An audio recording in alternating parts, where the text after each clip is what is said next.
آج دنیا میں ہم دیکھتے ہیں کہ زنا کاری اتنی عام ہو گئی ہے کہ نیکوکار لوگ، متقی پرہیزگار لوگ شرم سے وہ مارے جاتے ہیں، لیکن ان بے حیاؤں کو کچھ شرم نہیں ہے، انہیں کچھ احساس ہی نہیں ہے کہ ہم گناہ کہاں کر رہے ہیں، کس کے سامنے کر رہے ہیں، کون سے راستے پہ کر رہے ہیں، کون سے پارک میں کر رہے ہیں، کہاں چہل پہل کے موقع پہ ہم کر رہے ہیں، کچھ احساس نہیں ہے، دل مردہ ہو چکے ہیں ان کے۔ یاد رکھیے کہ دنیا ہے بڑی رنگین، دنیا تو اپنی طرف راغب کرتی ہے، مائل کرتی ہے، کھینچتی ہے، لیکن مرد مومن کی شان یہ ہوتی ہے کہ دنیا داری میں نہ ڈوبے، دنیا کی طرف نہ للچائی بھری نظروں سے نہ دیکھے، بلکہ اس کو اپنے دل میں اللہ اور اللہ کے رسول کی محبت کو بسانا ہے، تقوی پرہیزگاری کی زندگی کو گزارنا ہے۔ زمانے کے حالات کچھ بھی ہوں، ہم ان حالات کا مقابلہ کرنے والے بنے، حالات میں بہہ جانے والے نہ بنے۔ حالات کا مقابلہ کرنا ہے ہم کو، اور اپنے اندر تقوی پرہیزگاری کا جذبہ ہمیشہ بیدار رکھنا ہے تاکہ زنا کے دروازے بند رہیں۔ ہر دو طرف سے زنا کا ماحول تیار کیا جا رہا ہے، ہر دو طرف سے، یعنی عورتوں کی طرف سے بھی اور مردوں کی طرف سے بھی۔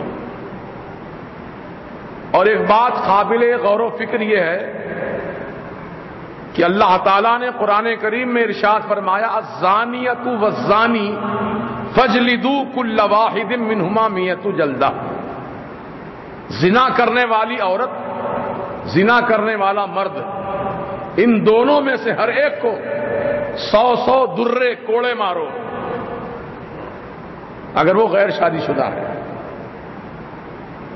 اگر شادی شدہ ہیں تو ان کو رجم کرنے کا حکم ہے، پتھر مار کر کے ہلاک کر دینا، یعنی کتنی بھیانک سزا ہے، غور کریے آپ۔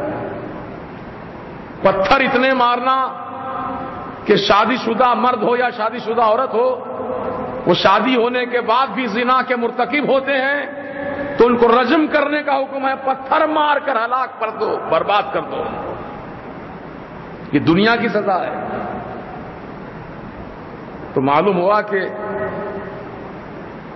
زنا کا پہلا جو ذکر ہوا ہے وہ عورت کا پہلے ذکر ہوا، الزانیۃ والزانی، زنا کرنے والی عورت، زنا کرنے والا مرد۔ تو اس آیت سے یہ بات ثابت ہوتی ہے کہ زنا کاری میں پہل عورت کی طرف سے ہوتی ہے، ماحول وہی تیار کرتی ہے یا اسباب ایسے بناتی ہے کہ مرد کے دل میں خواہش نفسانی جاگ جاتی ہے، پھر اس کی طرف وہ آگے بڑھتا ہے۔ اگر عورت اپنے آپ کو کنٹرول میں رکھے اور عورت کسی غیر مرد سے نہ گفتگو کرے، نہ بات چیت کرے، نہ اس سے مسکرا کر گفتگو کرے، نہ اس سے ملاقات کرے، اور اگر بات کرنے کا موقع بھی ہو تو سخت لہجے میں بات کرے، تو انشاءاللہ فتنوں کے دروازے بند رہیں گے۔ چلنا ہے۔ ایک نوجوان جو ہے حضور کی بارگاہ میں حاضر آیا، چند دن ہوئے تھے اسلام قبول کر کے، اسلام لا کر کے چند دن ہوئے تھے، ماحول بگڑا ہوا ماحول تھا۔ حضور کی بارگاہ میں حاضر آ کر نوجوان نے کہا، اے اللہ کے رسول، مجھے زنا کی اجازت دیجیے، میں زنا کرنا چاہتا ہوں۔ اللہ اکبر، حضور پاک سے زنا کا پرمیشن مانگ رہا ہے نوجوان۔ معلومات نہیں ہے، ادب تہذیب نہیں معلوم، ابھی چند دن ہوئے اسلام قبول کر کے، نیا نیا مسلمان تھا، حضور کی بارگاہ میں آ کر یہ بات کہنے لگا۔ تو صحابہ کرام تو میرے سرکار کے صحبت یافتہ ہیں، منجے ہوئے ہیں، وہ تو آسمان ہدایت کے چمکتے ہوئے تارے ہیں صحابہ، وہ بے چین و بے قرار ہو گئے، کتنا بڑا گستاخ ہے یہ شخص جو حضور پاک علیہ السلام سے زنا کا پرمیشن مانگ رہا ہے، اجازت مانگ رہا ہے۔ صحابہ نے تلواریں کھینچ لیں کہ مار ڈالیں اس کو، اٹھ کر کے اس خبیث کو ہم مار ڈالیں، کیونکہ حضور سے اتنی بڑی گستاخی کی بات کر رہا ہے۔ میرے حضور نے صحابہ کو اشارہ دیا، بیٹھ جاؤ، خاموش رہو۔ سب صحابہ تلوار میان میں رکھ لیے، خاموش بیٹھ گئے، حضور کے حکم کی تعمیل کی۔ الامر فوق الادب اسی کو کہتے ہیں، ادب سے بڑھ کر حکم کی اہمیت ہوتی ہے۔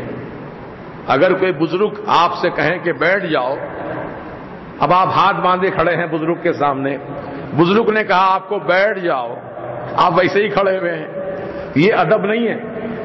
آپ یہ سمجھتے ہیں کہ نہیں بیٹھنا بے ادبی ہے، کھڑے رہنا ادب ہے۔ جب بزرگ نے کہہ دیا بیٹھ جاؤ تو بیٹھنے میں ادب زیادہ ہے، اب کھڑے رہنے میں ادب نہیں ہے۔ اس کو کہتے ہیں الامر فوق الادب، حکم جو ہے ادب سے اونچا ہے، حکم کی تعمیل کرنا۔ تو صحابہ کرام کا جذبہ محبت تو یہ تھا کہ اس گستاخ کی گردن اڑا ڈالیں، تلواریں کھینچ چکے تھے صحابہ میان سے اپنی، لیکن حضور نے حکم دیا بیٹھ جاؤ۔ اب حضور کے حکم کی تعمیل میں ادب ہے، بیٹھ گئے سب صحابہ۔ حضور نے نوجوان کو قریب کیا، ادھر آ، بیٹھ یہاں، بیٹھ گیا وہ۔ اتنے قریب کیا حضور نے، کتنا خوش نصیب ہے وہ کہ اس کا گھٹنا، اس نوجوان کا گھٹنا حضور کے دونوں گھٹنوں کے بیچ میں تھا، دونوں گھٹنوں کے بیچ میں اس نوجوان کا گھٹنا تھا، اتنے قریب کیا۔ پھر حضور نے اس کے سینے پر ہاتھ رکھا، پھر فرمایا بول، تیری ماں کے ساتھ کوئی زنا کرے تو پسند کرے گا؟ تیری بیٹی کے ساتھ کوئی زنا کرے تو پسند کرے گا؟ تیری بہن کے ساتھ کوئی زنا کرے تو پسند کرے گا؟ تیری بیوی کے ساتھ کوئی زنا کرے تو پسند کرے گا؟ فوراً وہ نوجوان برجستہ بولا نہیں، ہرگز نہیں، ہرگز نہیں۔ تو آقا نے فرمایا جب تیری ماں بہن بیٹی کے ساتھ تو زنا کاری پسند نہیں کرتا ہے تو جس کے ساتھ زنا بھی کرنا چاہیں گا، جس کسی کے ساتھ بھی، یقیناً وہ عورت کسی نہ کسی کی ماں ہوگی، یا کسی کی بہن ہوگی، یا کسی کی بیٹی ہوگی، یا کسی کی بیوی ہوگی۔ ان چار صورتوں میں سے کوئی ایک صورت ضرور ہوگی اس عورت کی، تو اس کے ساتھ زنا کرنا چاہتا ہے۔ جب تو اپنی ماں بہن بیٹی کے ساتھ زنا پسند نہیں کرتا، دوسروں کی ماں بہن کے ساتھ تو زنا کیسے پسند کرتا ہے؟ اتنا سننا تھا، دل میں انقلاب پیدا ہو گیا، خوشی سے مچل کے اٹھ گیا اور بڑی مسرت آمیز انداز میں کہنے لگا یا رسول اللہ، جب میں آپ کی بارگاہ میں آیا تھا تو زنا کاری سے بڑھ کر مجھے اور کوئی چیز محبوب نہیں تھی، زنا کاری مجھے بہت پسند تھی، لیکن سرکار آپ کی صحبت نے مجھ کو ایسا نوازا کہ اب میری نگاہ میں زنا سے بدترین اور بڑا گناہ کوئی اور نہیں ہے۔ میرے آقا علیہ السلام نے مسکرا کر فرمایا صحابہ دیکھ لیا تم نے، تم تو جذبے میں اٹھ کر مار دینا چاہتے تھے، اگر تم یہ مار دیتے نا اس کو، یہ جہنم میں چلا جاتا، اگر تم مار دیتے گستاخی کی بنیاد پر یہ جہنم رسید ہوتا، لیکن میں نے اس کو جنتی بنا کے لوٹایا ہے، جنتی بنا کے لوٹایا ہے۔ تو یہ ہے میرے سرکار کی صحبت کا اثر، یہ ہے میرے آقا کی تعلیمات کا فیضان۔ اے نوجوانوں، اس نوجوان کے واقعے کو ہمیشہ یاد رکھنا، بھولنا نہیں، کیونکہ ہمیں اپنے آقاؤں کی، اپنے مولاؤں کی اور اپنے سرکاروں کی زندگی کو اپنے لیے بہترین ہدایت کا ذریعہ بنانا ہے۔ ہاں، میرے اعلی حضرت نے کیا خوب فرمایا، کیسے آقاؤں کا بندہ ہوں رضا، کیسے آقاؤں کا بندہ ہوں رضا، بول بالے میرے سرکاروں کے۔ تمہارے سرکاروں نے ہمارے لیے انمٹ نقوش چھوڑے ہیں، اگر ہم ان نقوش کو اپنا لیں خدا کی قسم ہم بھی کامیاب ہو جائیں۔ تو یہ وقت ہے اپنے آپ کو سنبھالنے کا، سدھارنے کا۔ اب جو غلطیاں ہو گئی ہیں سچے دل سے توبہ کر لو کہ آئندہ ہم ایسا گناہ کا کام نہیں کریں گے، اور اگر کسی کی عزتیں لوٹی ہیں تو ان سے معافی مانگو، ان کے ماں باپ سے معافی مانگو، اگر اس کا شوہر ہے تو اس کے شوہر سے معافی مانگو کہ میں نے بہت برا کام کیا اور یہ میں نے غلطی کی، اس کی میں معافی چاہتا ہوں۔ یہ تو ایک اخلاقی فریضہ ہوا، ورنہ اصل معافی تو جب ہوں گی جبکہ سزا دی جائے شریعت کے مطابق اس کو۔ اصل معافی تو اس وقت ہے، یہ تو اخلاقی معافی نامہ ہوا کہ آئندہ نہ کرنے کا عہد ہوا، لیکن سچی معافی تو اسی وقت ہوگی کہ زنا کار چاہے مرد ہو یا عورت ہو، اس کو اگر وہ غیر شادی شدہ ہے تو 100 کوڑے مارے جائیں گے، اگر شادی شدہ ہو کر کے حرکت کی ہے تو اس کو رجم کیا جائے گا، پتھر مار کے ختم کیا جائے گا اس کو۔ یہی سزا اس کے لیے ہے۔ دنیا کی سزا بہتر ہے آخرت کی سزا سے، ہے نا؟ دنیا کی سزا بہت ہلکی ہے، آخرت کی سزا بہت بھیانک ہے۔ اللہ تعالیٰ ہر مسلمان نوجوان کو بالخصوص ان تمام برائیوں سے بچنے کی توفیق رفیق عطا فرمائے۔ اب یہ وقت ہے اپنے آپ کو سنبھالنے کا۔ بھائی دیکھو، مسلمان قوم جو ہے یہ خواہشات نفسانی میں اتنی آگے بڑھ گئی ہے، اتنی آگے بڑھ گئی ہے کہ اچھا کھانا ہونا، اچھا پہننا ہونا، اور لہو لعب کے لیے، وقت گزاری کے لیے پیسے ہونا، اور گھومنے پھرنے کے لیے اچھی سواری ہونا، اور لڑکیوں سے تعلقات رکھنا، نئی نئی لڑکیوں کو گھانٹنا، ان سے سیر تفریح کرنا، یہ عام مشغلہ ہو گیا ہے نوجوانوں کا۔ اللہ ماشاء اللہ، سب تو نہیں کہتا میں، کچھ لوگ الحمدللہ بچے ہوئے ہیں، نیک ہیں، متقی پرہیزگار ہیں، ان برے کاموں سے بچتے ہیں، بچاتے ہیں دوسروں کو بھی، لیکن اکثر ماحول جو ہے، ہم تو خیر پرانے شہر میں رہتے ہیں، نئے شہر کا ماحول تو اور کلتن ہے، اور زیادہ کلتن ہے۔ وہاں تو پردہ نام کی کوئی چیز ہی باقی نہیں رہی ہے۔ پھر بھی پرانے شہر میں ہماری ماں بہنیں جب گھر سے نکلتی ہیں تو برقع پہن کے نکلتی ہیں، پردے کا پاس و لحاظ تھوڑا بہت ہے۔ وہ پردہ بھی ایسا پردہ، برائے نام پردہ، کہ آنکھیں کھلی رہتی ہیں اور پردے بھی جو ہے کھلے رہتے ہیں، یعنی مطلب پردہ برائے نام پردہ ہو گیا ہے۔ اس میں سب ملوث ہیں، خاص و عام سب ملوث ہیں۔ اللہ تعالیٰ عورتوں کو بھی توفیق دے کہ وہ صحیح معنی میں پردہ کریں۔ جب عورت مکمل پردے میں ہوگی، عورت کا جسم کوئی دکھے گا نہیں، تو ہر نوجوان ڈرے گا چھیڑنے کے لیے۔ جب اس کا کوئی چہرہ نظر نہیں آ رہا ہے، اس کی آنکھیں نظر نہیں آ رہی ہیں، اس کے ہاتھ پاؤں نظر نہیں آ رہے ہیں، پورا مکمل برقعے میں ہے، تو نوجوان سوچ میں پڑ جائیں گا، یا اللہ اگر میں اس کو چھیڑوں گا تو کہیں میری ماں تو نہیں جا رہی ہے، یہ میری کوئی بہن تو نہیں جا رہی ہے، میری کوئی بیوی تو نہیں جا رہی ہے، کیسے چھیڑوں میں اس کو؟ ہاں، یہ خیال پیدا ہوگا۔ اگر پردہ مکمل ہو جائے تو انشاءاللہ بے حیائی کے راستے بند ہو جائیں گے۔ پردہ بھی برائے نام، سب برائے نام ہو گیا، ضابطے کی تکمیل، سمجھ گئے؟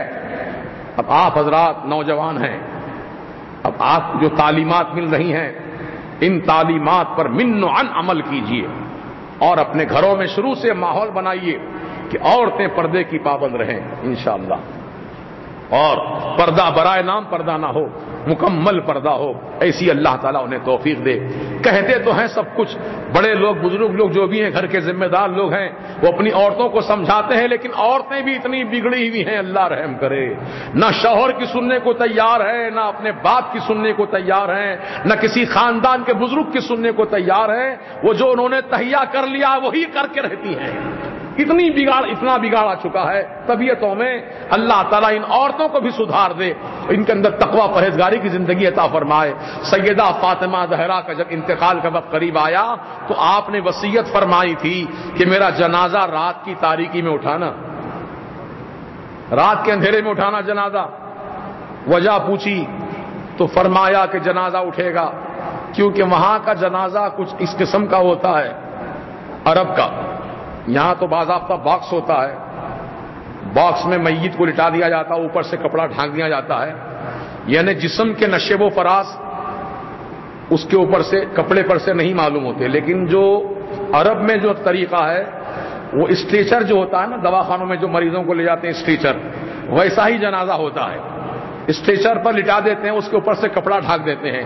اگر عورت کی لاش ہوگی تو یقیناً سینے کا ابھار، پیٹ کا جو حصہ ہے یا پائر وغیرہ سب جو ہے وہ چادر کس دینے کی وجہ سے پورا جسم کا ابھار ظاہر ہو جائے گا۔ اس لیے سیدہ فاطمہ زہرا نے منع کیا کہ میرا جنازہ رات میں اٹھانا، دن میں نہیں، تاکہ میرے جنازے پر کسی مرد کی نگاہ بھی نہ پڑنے پائے۔